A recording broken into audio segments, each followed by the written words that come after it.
Okay. Hi, everybody. Thank you for being here. And thank you to the PSU Native American Student Center for hosting us today. I'm really appreciative, as I know that all of the rest of us are as well. Goal 10 guidelines direct that housing elements of a comprehensive plan should, at a minimum, include an inventory of sound housing in urban areas, including units capable of being rehabilitated. Likewise, the ONA legislative recommendations report includes among the recommended strategies to support affordability and promote housing, the preservation of existing housing supply, especially naturally occurring affordable housing, meaning housing that is not subsidized but is affordable to lower income households, often because of its location and condition. The report further directs that the framework should facilitate the preservation of naturally occurring and subsidized affordable housing that would otherwise be lost to age or demolition. To do this, state and local policies should incentivize and encourage the rehabilitation or adaptive reuse of aging properties while focusing redevelopment on areas with lower risk of displacement, such as underutilized parking lots or vacant large-scale retail office sites. Keeping these directives in mind and understanding that efforts to address Oregon's housing crisis can be benefited by the exploration of a multiplicity of solutions, this panel will consider the potential of rehabilitation and conversion of existing structures and the preservation and generation of housing stock, engaging the work and expertise of industry professionals. My name is June Bradley, and I am HLA's student board member and a student at Willamette University of Law. I hold a bachelor from the University of Oregon, where I minored in historic preservation and architectural history. Preservation, and I use the word loosely to include preservation of any existing structure, regardless of designation, is an area of particular interest to me, especially when it is carried out in direct service of community and sustainability. I'll introduce our panelists. Julie Garver is senior housing developer at Innovative Housing. Julie has been developing affordable apartment projects at Innovative Housing for over 17 years. Including adaptive reuse projects and new construction projects. Her focus areas include potential site identification, determining project feasibility, identifying potential funding sources, and negotiating site control. This process includes working with the architects to develop and refine the design, working with consultants on environmental, geotechnical, and structural issues, and working with the general contractor on cost estimating. Julie continues managing projects from the initial feasibility stage through pre-development, construction, and lease-up. Julie has a degree from Portland State University in community development with a minor in architecture. She joined IHI in 2005. She is LEED certified and has more than 25 years of project management experience with focus areas in rehabilitation of historic buildings, green building, mitigation of contaminated sites, and community development. She has managed projects ranging in cost from 50 to 58 million. And then we've got Corey Morris, who is senior associate at Carleton Hart Architecture. Corey leads their shelter project studio, including current projects with Multnomah County and the city of Hillsborough. As a Portland native, Corey is passionate about community-based projects that have a lasting impact on Portland. And then we have Ernestina Fuenmayor, who is project manager at Salazar Architect. Ernestina has nearly 2 decades of experience from Venezuela to Boston to Portland. She began her architectural career working with communities in the barrios of Venezuela and has spent the last 17 years working with communities or working in the US on multifamily housing, adaptive reuse, and institutional projects. Ernestina joined Salazar with a desire to be part of a culturally diverse team and to reconnect to community-based projects that started her career. Her deep commitment to giving back to the community can be seen through her civic involvement in the Portland Historic Landmarks Commission, various City of Milwaukee committees, and her continued work towards historic preservation in her Venezuelan hometown of Chironi. And then finally, we have Brandon Spencer-Hartle, who is the Historic Resources Program Manager for the City of Portland. In that role, Brandon manages the long-range policy framework for the historic resource identification, designation, protection, and reuse. Brandon has degrees from Portland State University and University of Oregon and has been a longtime tenant and one half of a 1926 duplex. We'll begin by hearing with the panelists speak individually, and then we'll move on to discuss as a group and take any audience questions. Julie, if you'll start. Good morning. It is a pleasure to be with you this morning. A little audience participation thing to start out with. So for everyone who has ever lived in a historic or old building, please raise your hand. That's a pretty good percentage, and keep it raised if you really enjoyed living in that historic building. Okay, great. Thank you, everyone. And please keep that in mind as we progress through this presentation. Thank you for the introduction, June, and for helping us put this together. We really appreciate your efforts. I think that probably all of us here on the panel would agree that old buildings and historic buildings are a little bit of an addiction, right? We love them for several different reasons, but at Innovative Housing, we have had a long history of utilizing historic buildings for affordable housing. We have been in business for quite a while and have a lot of units around Portland, but also in Albany, Oregon, Astoria, and coming up in Lincoln City. And we specialize in providing on-site resident services as well. Where am I pointing this? Maybe technical.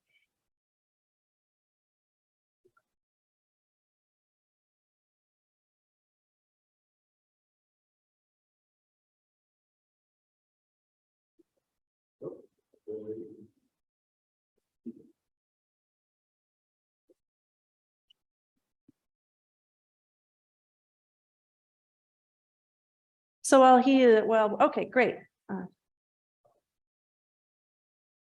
Just needed to kickstart it. Okay, super. So Innovative Housing has several historic properties that we've renovated.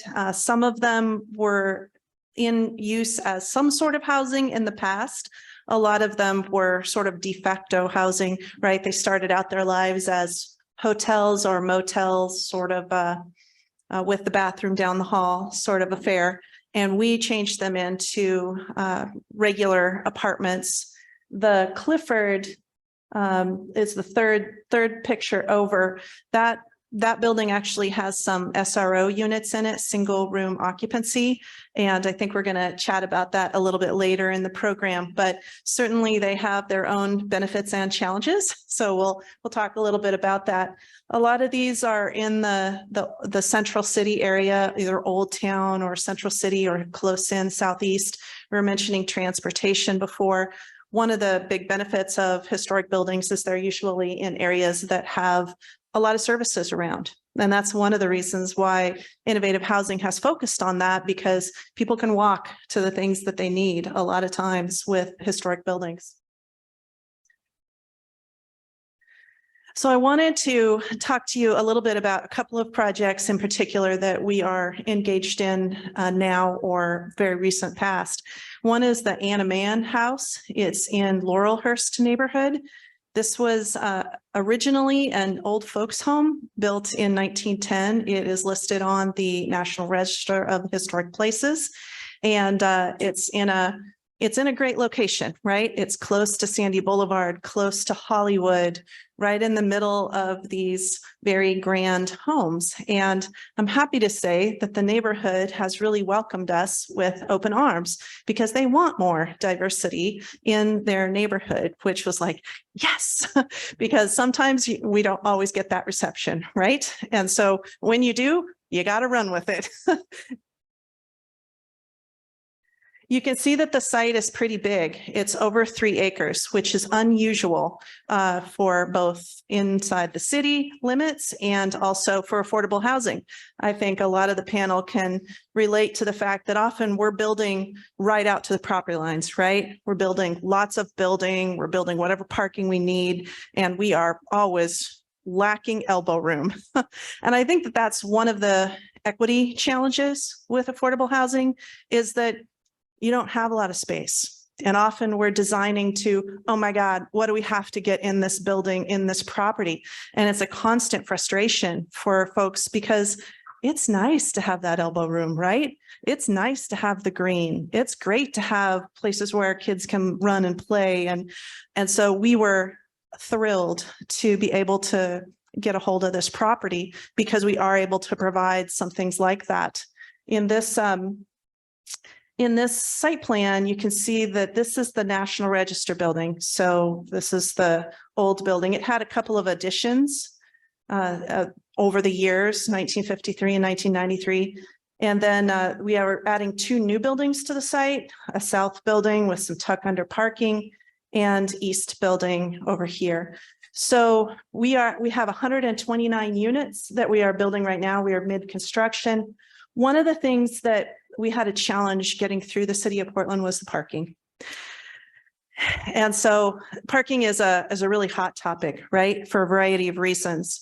And everybody's like, no, you shouldn't build parking. You should build more units because we want to house people, right?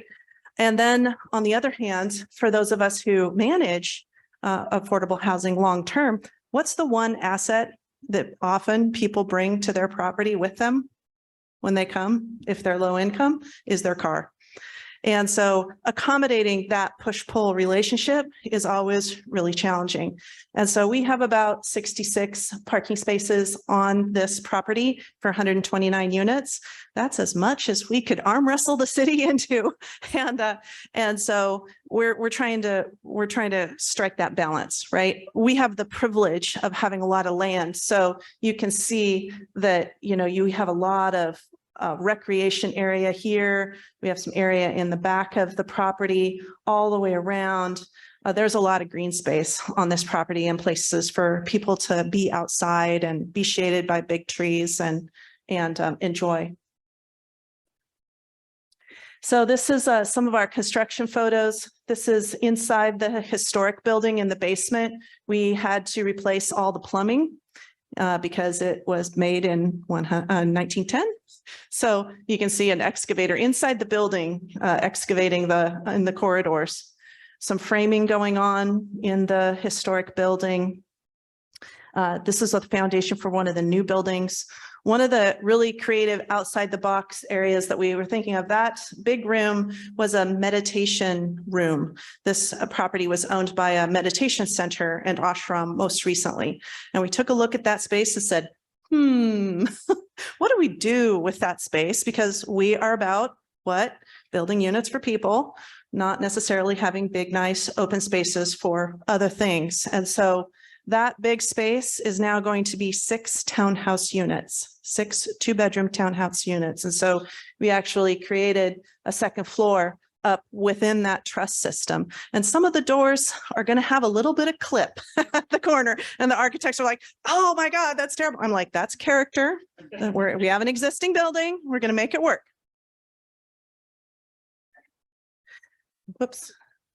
So this some other pictures of the buildings as we're moving through construction. You see, this is the historic building. This is the National Register property. We're looking at it from the south building. This is the new east building, which you can see here a little bit further along. This is the south building, new south building. This is inside, looking at some of that interesting framing that happens because of these roof lines. Our architects are Emmerich Architecture, and they did a nice job with sort of making these new buildings be in the spirit of the design of the old building without making them exact carbon copies, right? So you can definitely tell which is the new building and which is the old building, but the new buildings still have some of this cool character, right? What are some of those things that those of you who love old buildings, who've lived in them, like about them, right? The spaces are different. They're gracious. They have different things in them than new buildings do. They give you a different feeling. And so having that choice, having people being able to have the choice of living in those kind of places is really nice. We are slated to be finished with this first building at the end of April. Whew, that's coming right up. And the other buildings will follow in June and July. So that project is moving forward quickly. I wanted to talk to you a little bit about a project that we finished recently. We did it almost 100% during the pandemic. So that was an adventure. Took a little bit longer than we had ever dreamed, but we got it done, and that's exciting. I wanted to talk to you a little bit about this project because it's in a rural area of Astoria, Oregon, and the city of Portland, as you'll see, when Brandon talks, they really embrace doing this, converting historic properties into affordable housing and generally housing and preserving them. And they do a lot of things to make that possible, right? They work with you pretty well on code issues related to historic buildings. They have waivers for, you can do different things with historic properties than you can with regular properties in order to, increase the chances that those properties are preserved and provide opportunities for projects like affordable housing.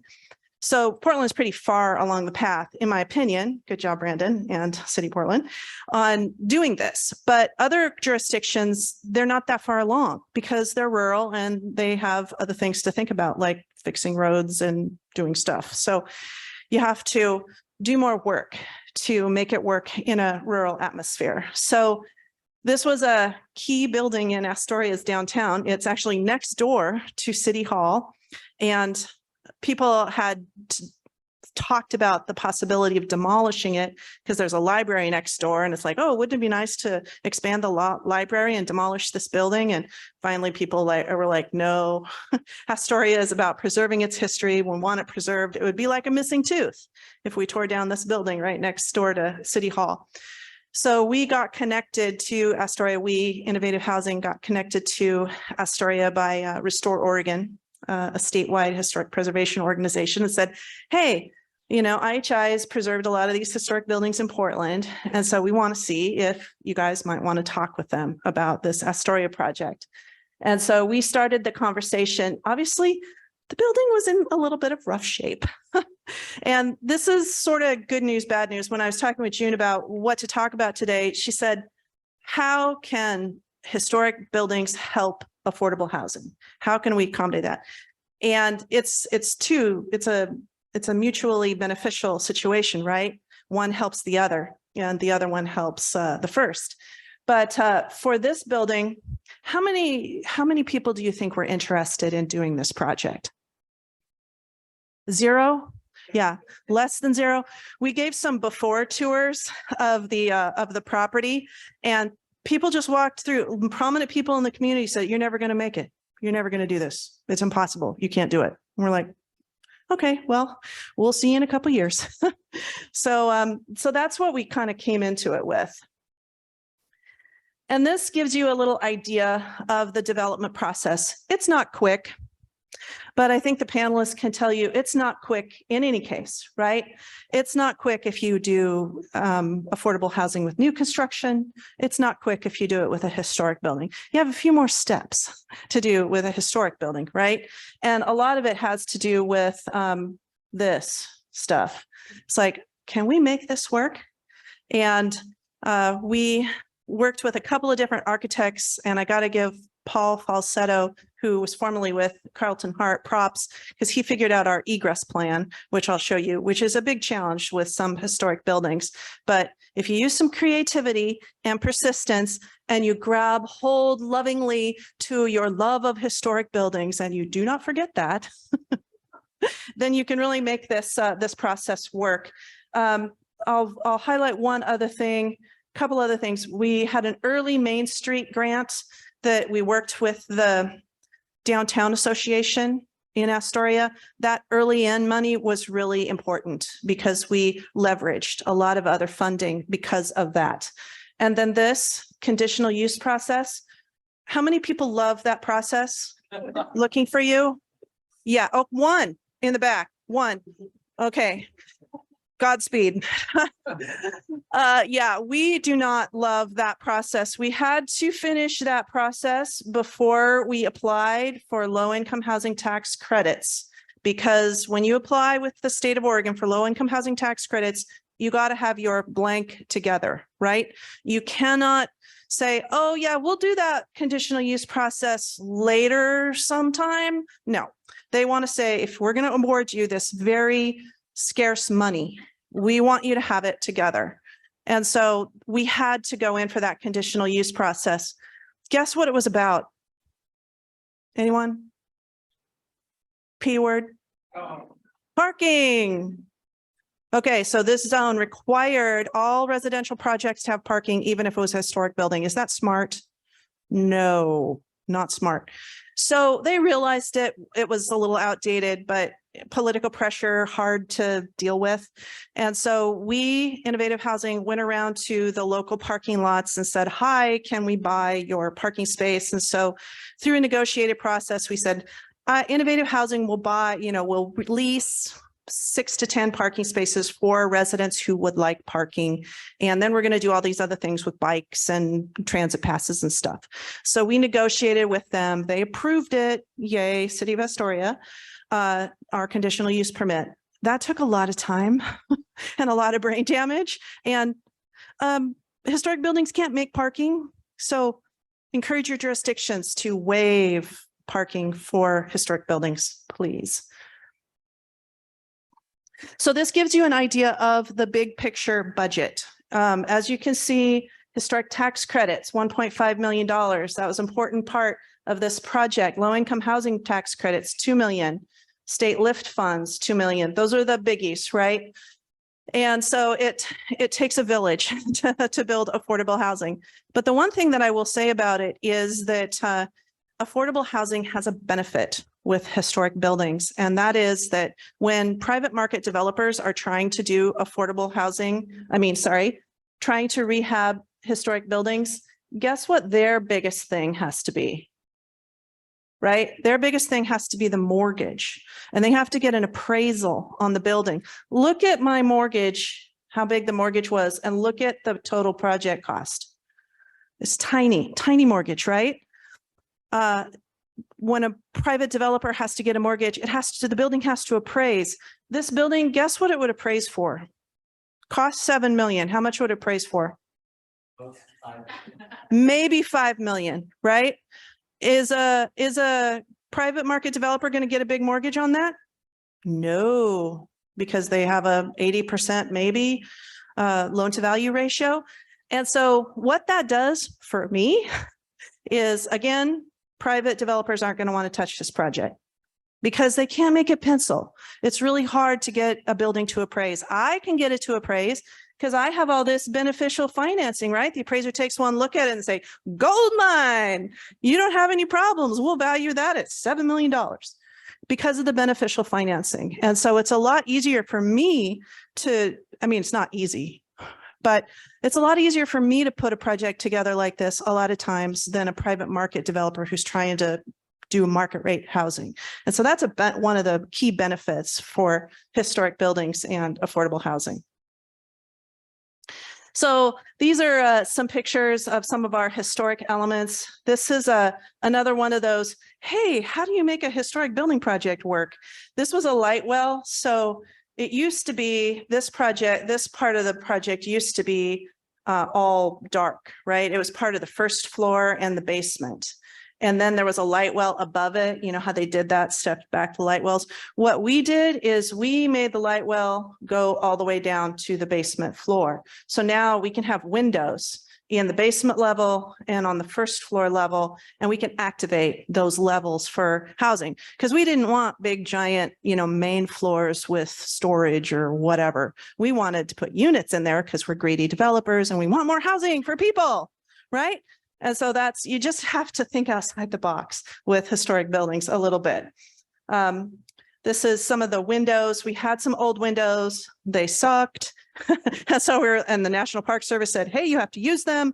And so what we did is we created frames. We took the glass out. We put real windows behind them, and then we put the frames over them. So you can see on the exterior, it looks like the historic windows, but we actually have a waterproofed wall now. Yay, didn't before. So this is some of the neat historic character. This was an old hotel, so the lobby desk and lobby office, and we were able to, put that back. This is what it used to look like when we found the building, and then this is how it looked when we got done. Again, historic elements, historic photograph. We saw that there was some interesting storefront stuff going on here.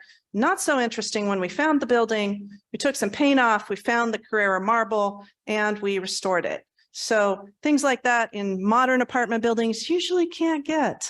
So people who are living in the building, they walk up there, they're like, yeah, this is cool. I like this place. This is my home. So we had a lot of cool fixtures that were left. We revamped them and put them in the apartments. This was lobby before. This was how the lobby turned out after. So one of the cool things, we had historic old wood windows. We worked with Clatsop Community College. They have a preservation program. And so students actually restored our window. So nice community participation step there. So this is what I was talking about with the egress. This is a tough building for egress because you had one stairwell in the front and that was it, and a fire escape. And so what we did is we put a stairwell, another stairwell right here in the back of the building. So here's the street levels up here.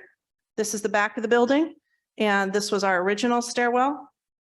And then that's the first floor. Here's the basement level. There's that stairwell. This is a rated egress corridor, and then a stairwell right up to the street. So we had to work with the National Park Service on how to do this little stairwell a little bit, but the city of, okay, I've got to wrap it up here. And City of Astoria really worked with us on that, but egress can be a hard point. Paul Falsetto helped us with that plan. And then here is the Merwin complete. And that's what we ended up with as our final product. So would you like to live in that? Yes? All right. Thank you.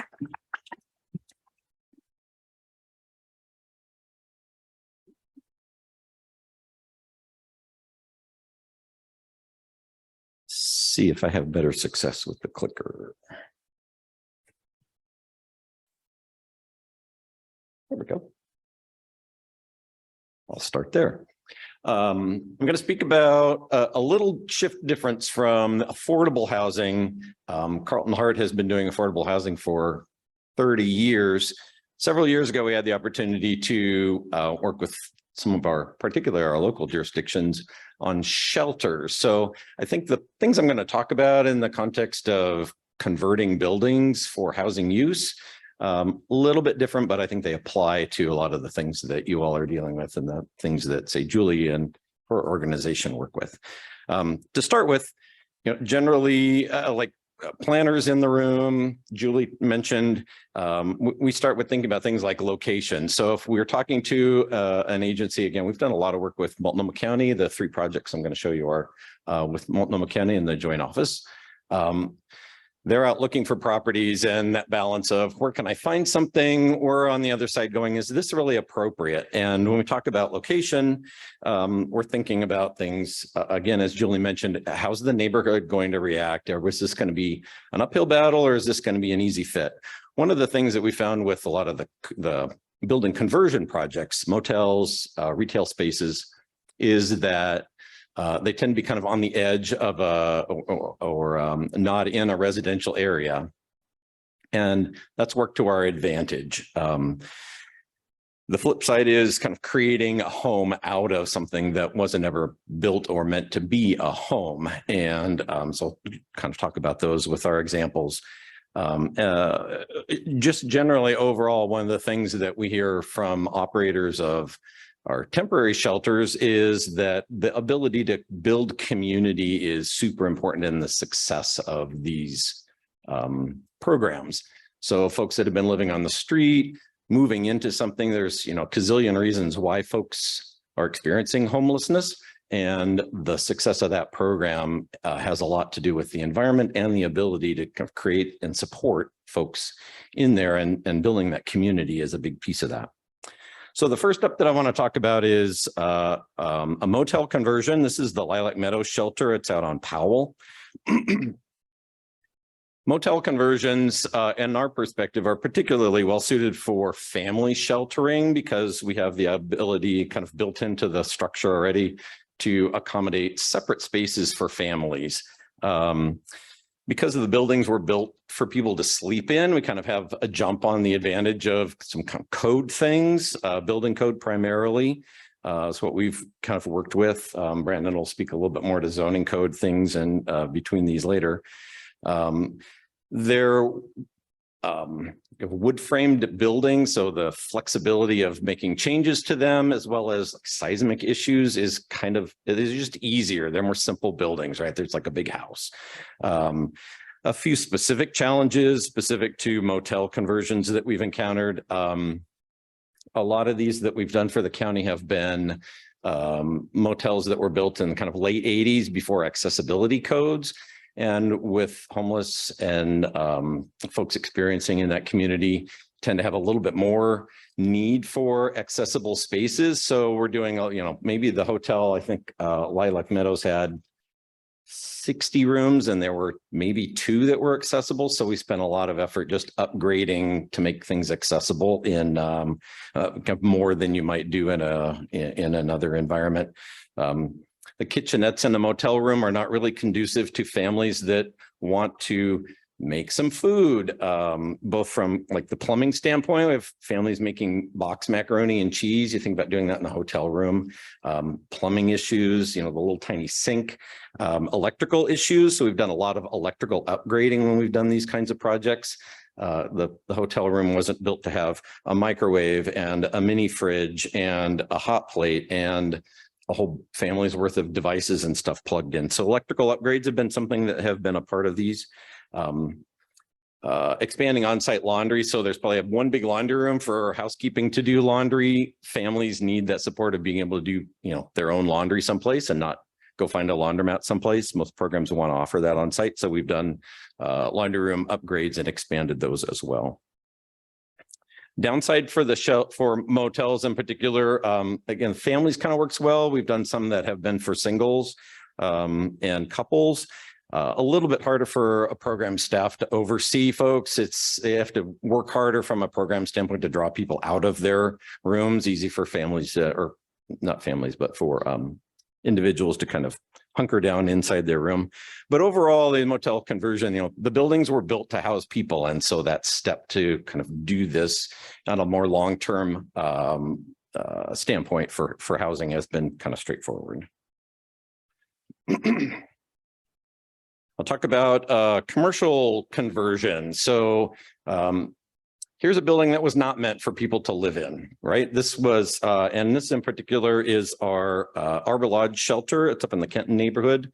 And it started out its life as a Rite Aid pharmacy building. You kind of recognize the little archway shapes and, spent a lot of time with the neighborhood talking about, is that okay? What kinds of things, the neighborhood was supportive of having the facility here, but we spent a lot of time talking about how do they integrate into the neighborhood and how do we make this sort of prominent corner that's now going to have a house, people living in it fit into a more historic neighborhood. These kinds of larger buildings tend to be really well suited for congregate sheltering. So, we can put families in here, but we have done more of a dormitory style housing for these, or in these buildings, I should say. The occupancy change from an office or a retail space from a building code standpoint is a significant issue. City of Portland has some standards. We're working on one out in Hillsborough that jurisdiction has not worked through like seismic upgrade position on how do they handle that and what do they want to see with that. The mechanical, plumbing, and electrical systems. We look at the building and think, well, here's a building that has a roof. We ought to put people in here. But again, like the electrical system wasn't set up to have a commercial kitchen in it. It wasn't set up to have the airflow that this Arbor Lodge is going to have 8 bathrooms and showers. So it takes mechanical and plumbing systems to like move the humidity out of there and to serve those bathrooms in the first place. And the commercial kitchen is a big issue and a big expense. So how do we feed the 120 people that are going to call this home? And it's, the cost of building the kitchen and the equipment and running that. The kind of biggest question that we step back and ask as jurisdictions have looked at, hey, we found this building and we want to convert it into a shelter is, does that building really make sense? And keep in mind that although it's got a nice roof and it's got 4 walls, there's going to be a lot more expense than you might think to bring these other systems up to speed to make them work. And so one other issue with this, and it's related to the third and last project I'll talk about on the next slide, is the outdoor space. So I mentioned making these suitable for people to live in. A lot of people are happy in a condominium downtown or in the Pearl District. Folks that have been living on the street are often not as comfortable being cooped up inside of a building. So we're looking at how can we provide outdoor space, and those have become a really important component of the congregate shelter projects that we've done. Fortunately, at the Harbor Lodge, we were able to take over the parking lot and turn it into outdoor plaza. And we're also, the plan at this point is to provide some pods, which gets back to the issue of options for people. So if congregate inside dorm living doesn't work, we've got some outside pods, pod sheltering that will provide a different option for housing. Lastly, our Behavioral Health Resource Center may have seen this project opened in November, and we were super excited to be a part of this. It's a different undertaking by Multnomah County to bring not just housing, but bring supportive services for folks experiencing behavioral mental health together in one space.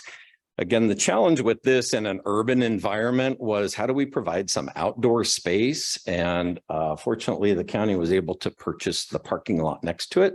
And we've converted that into an outdoor plaza. So there is, again, outdoor private secured space. One of the challenges with this and talking about urban design for all of the planners in the room, on this particular project, we had the opportunity to work with Portland Design Commission. So we had to go through design review for the project. And it was a great experience, but, there was an awful lot of educating them, us recognizing that, it is an urban environment. So we started out with something that was like a park, and they wanted something that was more open. And we said, this isn't going to work. So, our folks aren't going to feel comfortable out here.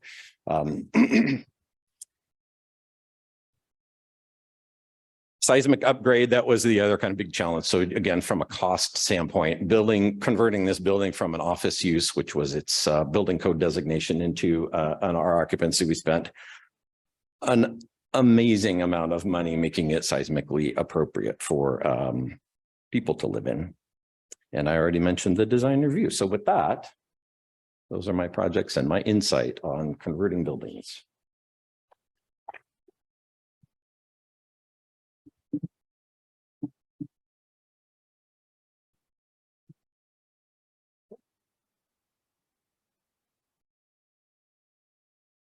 Thank you. Thank you, June, for the introduction. I wanted to expand a little bit more about me.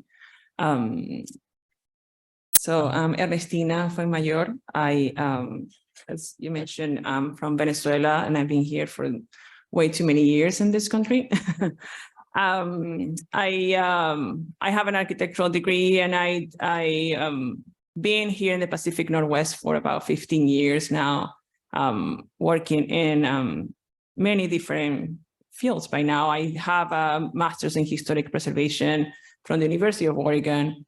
And I worked also on the cultural resources management side of preservation, as well as in the architectural part of it.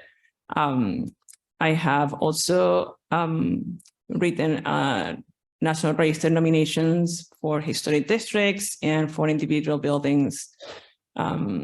I have also worked on surveys and historic surveys, currently working with the city of Portland in the historic resources project for the LGBTQ community here in the city of Portland.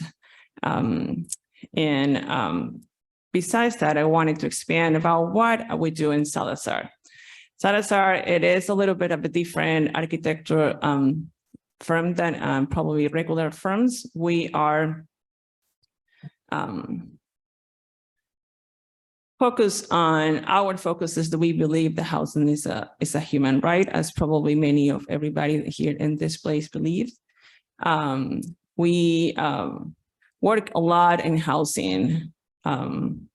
We work on a lot of multifamily housing, but as well, and try to make it is our primary focus. We try to make it affordable as we can. We do work in both new and existing buildings within all the city of the area of Portland and also around the region. We have some other projects that also working in post-disaster recovery for the wildfires that we have. We're working currently with the city of Talent and different projects down in the Rogue Valley. And we on other projects that we're working currently is this modular prototype. It's a pilot project that we're tasting to deploy it in when housing is needed, especially in moments of wildfires or floodings or any other disasters that are occurring. So, but in the core of all this is what we actually believe is the most important part of our work is doing community engagements that are culturally specific. That is one of my main focuses on my job. Being able to communicate with people that speak the same language that I speak has been very gratifying in my work. I'm really happy that I actually get to understand, and they also have found a great supporting being in a community engagement with someone that actually understands them and actually not only understanding only the language, but also the culture.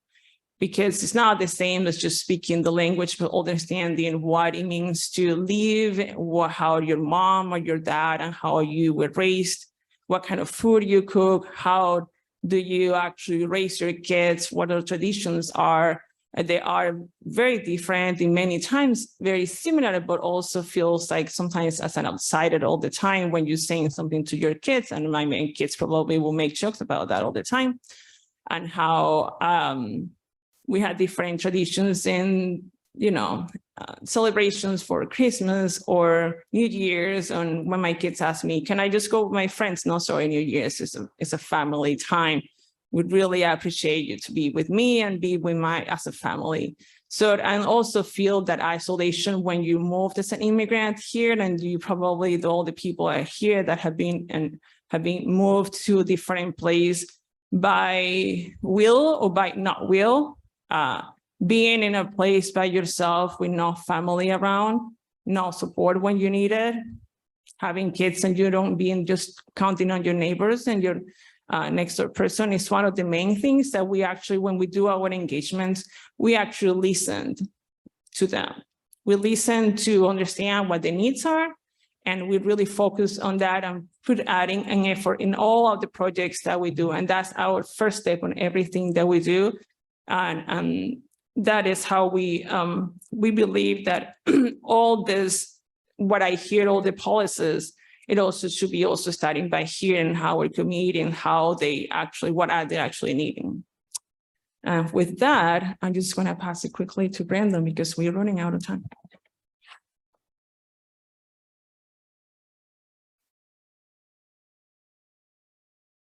Well, I will try to do this quick. We'll see how quick I can be.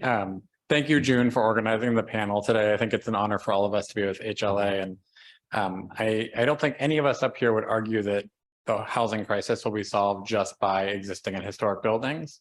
But I think all of us up here, and I don't know Corey well, but I think we will know each other well after today, believe that there is a strong place for historic resources in existing buildings to play an adaptive role in the needs of today's generation, future generation, culturally specific communities. And I think there's a broad recognition at the city of Portland and in our comprehensive plan, and then some of the communities statewide who have been thinking more creatively about historic preservation, that if not for adaptive reuse and if not for the evolution of historic places, we will lose those historic places. And so I want to spend a few minutes just talking about the policy background here in the city of Portland that we're operating under as it relates to adaptive reuse, sort of cue up the discussion. I'm looking at June, I'm going to move quickly so we have time for that discussion that we're looking forward to. And so I will go ahead and get started. So really quickly, I have some photos in here of buildings primarily that have been adaptively reused. They're not all housing, so I just drew from our library. But I just want to get started with one property in National Register listed landmark. Now uses housing in East Portland on Northeast 82nd. But it's just sort of set the framework. So we heard a lot about interesting existing building projects. We heard about the approach at Salazar. I'm going to primarily focus on historic resources. And so just quickly, for those of you who don't get to work with old buildings every day, a historic resource can be a universe of places that are important to somebody or to different communities. So just about everything could be a historic resource. What I want to talk about today is those resources that have gone through a Goal 5 process for inventory or designation, primarily focusing on National Register, conservation, and historic landmarks and districts. Not going to talk a lot about what that means, but today I'm going to just keep the presentation focused on that sort of Goal 5 historic preservation framework. So starting out at the big picture, I know we heard a little bit about Goal 10 earlier. I know this room is steeped in Goal 10, but just as a quick refresher for those of you who haven't worked with Goal 5 in a while or are unfamiliar with Goal 5, Goal 5 addresses open spaces, natural, scenic, and historic resources. I won't read the language on the screen, but generally speaking, Goal 5 expects local governments to protect historic resources, and when resources allow, to inventory resources. Here in the city of Portland, we've had a historic preservation program since 1968. Currently, our historic resource inventory contains about 16,000 properties, so a significant number of Portland's places are considered historic at one level or another. Many of those are merely inventoried, but we do have about 725 historic conservation or National Register landmarks in the city. There are none that we can see today, so I can't point out the window. There's 725 landmarks, and then we have just over 24 different types of districts. Some of those are large residential areas that I'm sure many in the room are familiar with. Eastmoreland National Register District is one, but we also have diverse historic districts ranging from the small Kenton Commercial District, the Skidmore Old Town District, and then some sort of creative open space districts like the Terwilliger Parkway District. So not all those districts are areas that contain housing or may ever contain housing, but many of them are. So that's what Goal 5 tells us. Back in 2016, 2017, DLCD initiated rulemaking for a new Goal 5 historic rule. That rule was adopted by LCDC in early 2017. I'm not, again, going to read every word on the screen, but the new rule provides clearer guidance, more flexibility to local governments for how local governments elect to protect historic places once they've gone through a designation exercise.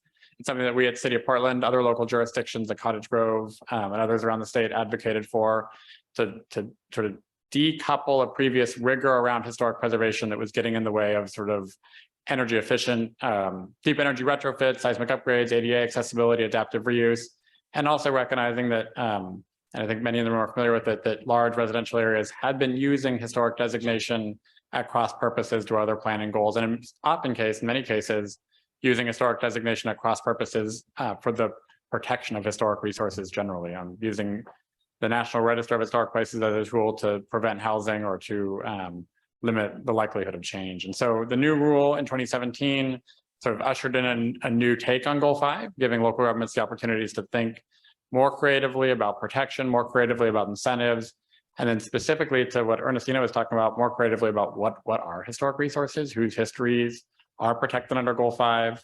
I know there was a good question earlier about equity and what do we mean by equity. And I think that's a great question. We have a long ways to go in historic resources work.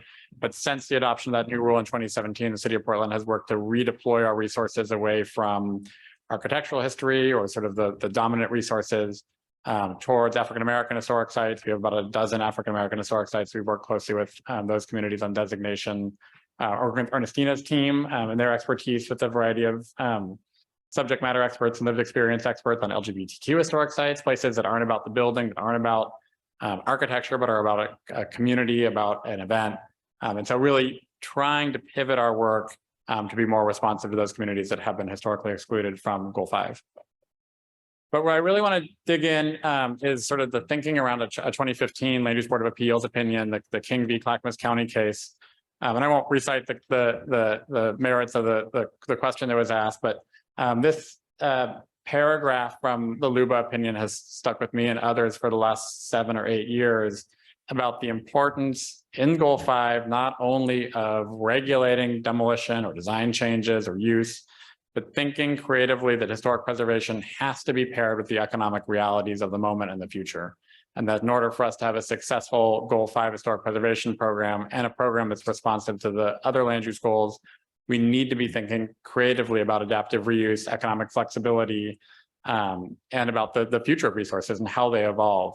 Many of our African-American historic sites in the city that are so important to those communities, or LGBTQ historic sites, are in buildings and places that may have architectural significance, but it's the evolution of the story. It's the change of demographics. It's the resilience and economic opportunity that those communities found that makes those places special, not just the initial architectural vision. And I think the idea with the Luba opinion 2015, the new Goal 5 rule, and the code provisions I'll talk about in a minute is with a caution around displacement and a caution around the loss of significant businesses or longstanding tenants, historic places must evolve to be relevant.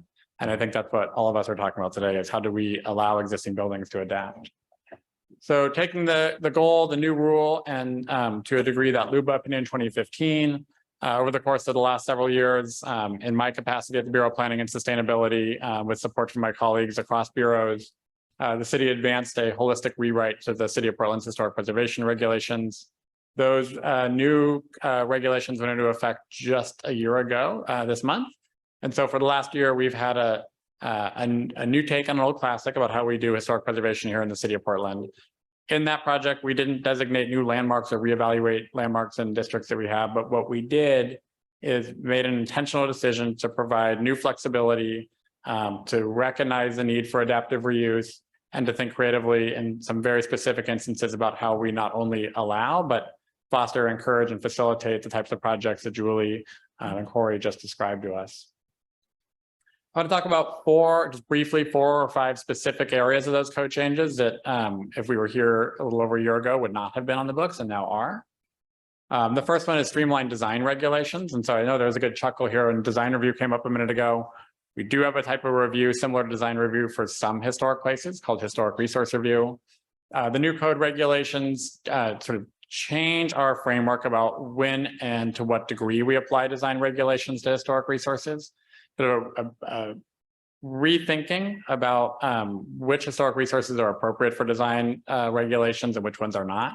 So going forward, a significant number, if not the majority of our designated historic resources will not be subject to design regulations unless or until the owner voluntarily pursues a local designation that comes with those design regulations. Said another way, when Julie and her team look for projects in the future and they find historic preservation to be a potential asset to the project, or maybe the linchpin to make the project work, there are paths now for historic designation that do not come with lengthy design review. The other thing I'll say is for those properties that do still have a design review or historic review expectation, we recognize the need for balancing the regulations to protect the historic resource, the very qualities that make a place special, with the need for change. And so the new regulations contain a lengthy list. I think it's something like A through B, C, 75 or something, types of work that no longer go through review. And these are things like rooftop solar panels, certain window and door replacements, seismic upgrades, heat pumps, EV charging stations. There's a long list of items that previously had been a challenge for sort of the smaller adaptive reuse projects that we hope are resolved to a degree in the new code. Where it gets more interesting for housing, as someone who was on the residential infill project team here in the City of Portland, we went a long way with that in our residential zones, but in our historic and conservation districts now we've gone significantly further. And so the new code in historic and conservation districts and for historic and conservation landmarks, which is not an insignificant number of properties citywide, somewhere floating around 8,000 to 10,000 that fall into that category. The historic resource code allows any housing type and no limit on the number of dwelling units. And so what we're really getting at, that's for new construction and existing buildings. And so what we're really getting at is looking for opportunities to convert a large house to a 6-plex, take that second garage in the backyard and turn it into your second ADU, build a new building that's an 8 or 10-plex, really thinking that if we're applying Goal 5 protections to a place because it's significant historically, we need to be realistic and pragmatic about the need for adaptive reuse and the opportunities that exist there. And so the new code no longer provides that cap on the number of dwelling units in historic areas or the types of housing. This is a little adjunct to what this conference is about, but I do think it's related and important. In addition to those housing provisions, the new code allow for accessory commercial uses, and in some cases, major adaptive reuse into retail sales and service, office, major event uses. We were mindful in these new provisions not to encourage or allow the loss of existing housing units. And so the way they're structured in the code is really intended to protect existing housing. But something we explored in our recent multi-dwelling housing project here in the city of Portland, the Better Housing by Design project, was allowing those accessory commercial uses. One, because there's in some cases demand, but two, in some cases, allowing that accessory commercial unit could be the piece of the puzzle for economic viability to make a project happen. And so in the case of the new code, we do allow in most of our residential areas, there's some geographic areas that don't fall into this, accessory commercial and office uses as a way to encourage adaptive reuse, to encourage investment in buildings. Again, a little outside of this conference, but thinking about if we have these historic places, we're applying Goal 5 protections to them, let's make sure as a city, we can do everything possible to get out of Julie and Corey and Ernestina's way to get all of us inside those buildings, to move away from them just being perceived as a single family house into something that has economic opportunity for owners and tenants, and the opportunity for all of us to engage with, explore, learn from, heal from our past. This one's fast. If you're a historic resource in the city of Portland, parking is not required. So that goes from Eastmoreland to the Baghdad Theater, any of our buildings downtown. So we recognize Julie's challenges and we exempt all historic resources from parking. And then affordable housing. I'll talk about this just a little bit because I think it's something I'm looking to Julie to come back in with a review sometime soon, or someone else. We heard from a variety of interest groups at the final adoption of the code that we needed to do more for regulated affordable housing. What we heard was interest in the 60% MFI level as being the threshold. And so what the new code allows is in those situations where a historic design review is required, projects that are 60% MFI affordable housing and 90% of the units fall into that category can be reviewed by a type 1X staff level procedure. So that's a staff level review, not appealable to the Landmarks Commission, not appealable to City Council, appealable directly to LUBA. It's more aggressive than we've gone in our design overlay zones, thinking about a way to provide greater predictability and certainty for development teams to expedite the process, to lower the review fee, and to still uphold, when they're applied, the sort of design expectations for compatibility or preservation. And this is something I think a number of project teams would have loved in recent years. It's something we were in agreement with from Catholic Charities and others who asked for it. We haven't seen one of these projects come in yet. We haven't seen, to my knowledge, an affordable housing application at all in a historic district in the last year. Not surprising, but when they do come in, I think we're really excited about this as a opportunity to build confidence for our affordable housing developers that adaptive reusing a historic building or building a new building in a historic district is less vulnerable to appeal, that has the benefit of working with a specific staff member and the safeguards of the safeguards that come with an appeal to LUBA that don't necessarily come with an appeal to our city council. So that's something we're really excited about. We hope we see more affordable housing in historic districts. We do have a significant amount of affordable housing in our landmarks and districts, but this is one path we saw as a potential. So like I said, I'm going to wrap it up because we're out of time. Happy to answer questions now or stick around afterwards. Thank you, everyone. Yeah, so we are over time. That being said, I'd like to open it up really quickly to audience questions. I think we'll skip the planned discussion. I'm so glad that you guys shared what you did, and I think this is more interesting than maybe what I had planned anyway. So if anyone has any questions, please step up to the mic so that those online can see you as well. Okay, well, I guess if we don't have any audience questions. Oh, yes, Shane.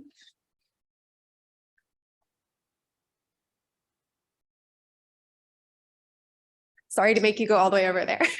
No, it's okay. And sorry, I'm so verbose. I think about lots of things and happy to be here. My main question is I don't know how to do this. My main question is there a follow-up process for designers and developers of social force housing? And I ask because I really wish for Cedar Commons, managed by Central City Concern in East Portland, that people may have lived in an SRO, because on one floor, there were 40 SRO units. It was one shower for every 10 units and one kitchen for 40 people.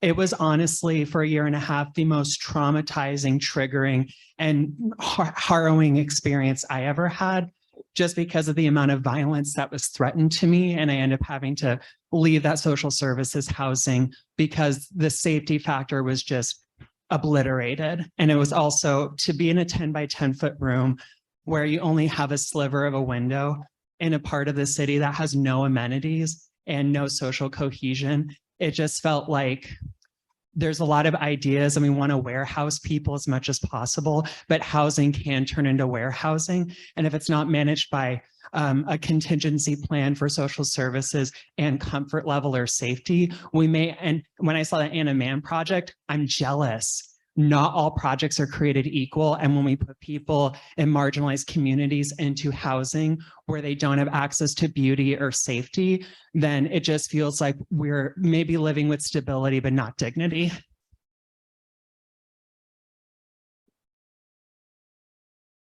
Thank you. Thank you so much for that comment. Do you want to come up to? Oh. Thanks so much for that comment. I think it's an important aspect of what we're struggling with right now, and that is how to create more units for people to live in. And I think that the quality of life and safety and trauma-informed care is something that we really have to think about seriously. And we have some SRO units, as I mentioned, in innovative housing's portfolio, and we're actually thinking about ways to make those into studio apartments because they do have a number of challenges associated with them, some of which were enumerated. Another thing to think about is that there's a long-term cost, not only a human cost that was identified, but also an operating cost, because when you have shared spaces, they require a lot more janitorial, they require a lot more staffing because of security issues. And so year after year after year, you're looking at a high cost of operating those units with shared spaces. It sounds like a really attractive idea. And in some cases, it can definitely work, but they have to be staffed appropriately. They have to be designed really carefully in order to give people the amenities that maybe the room doesn't have, but yet providing those amenities in a way that is safe. The one thing that I will say is as we continue to stretch and find ways to increase density while providing safety, I know that there's a few electeds in the room, and please think about eliminating the BOLI wage rate requirement for affordable housing. This has been a struggle that we have really battled over the last 17 years that I've been in the business. And there are a lot of appropriate places for BOLI commercial wage rates. Trying to build affordable housing in a housing crisis is not one of them. And the other thing that would allow us to do is have more support services and more different kinds of adaptive reuse and mixed use functions in buildings. You know, we can't even put a coffee shop in a building right now if we don't want to pay BOLI commercial wage rates, or a little grocery store, or other services that people could really use. So, you know, for anyone that has influence in the room, that would be my pitch for today. And then, you know, going back to the SRO units, we just have to be really careful about how those are designed and implemented. And if we can give people private spaces, that is going to be permanent for permanent supportive housing and permanent housing solutions, really the best. Thank you. June, can I know we're super over time here. Oh, yeah. I just wanted to add something, since we didn't get to really discuss any of this, but about our housing stock and how historic preservation plays a role within that, and what historic preservation many times for people will think about historic buildings or older buildings, only think historic preservation as expensive old houses. However, there are many houses that anything that is built 40 years ago, it turns almost historic. So you don't think about it when I am already over 40. So the places where you were born or where you were raised, they are already entering that threshold historic places. There are many areas that had not been surveyed in the other side of, especially here in Portland, in the east side of Portland, that we don't know, that are also part of our cultural groups, that are historic preservation keeps people together many times, is a tool for rooting people in place. Culturally, you feel connected with the site where you are. And if we see historic preservation not only as a Brandon was saying, not only focuses on building, but focuses on people and what they identified as a historic place and where they're connected with, those are the places that we really should be focusing on. And we can use it as a tool to maintain that housing stock that is low price, that is where people go there and live and can actually stay there for years and years and years. And then you have to just listen to why they're staying there and what are the places that they're actually living on. So I just wanted to add that, since we didn't get to really talk about it, and I thought about it a lot during all these days. So thank you. Thank you so much, Tina. That's a wonderful note to end on. And thank you everyone for having us here. Thank you to all the panelists. This has been a real joy for me. Thank you.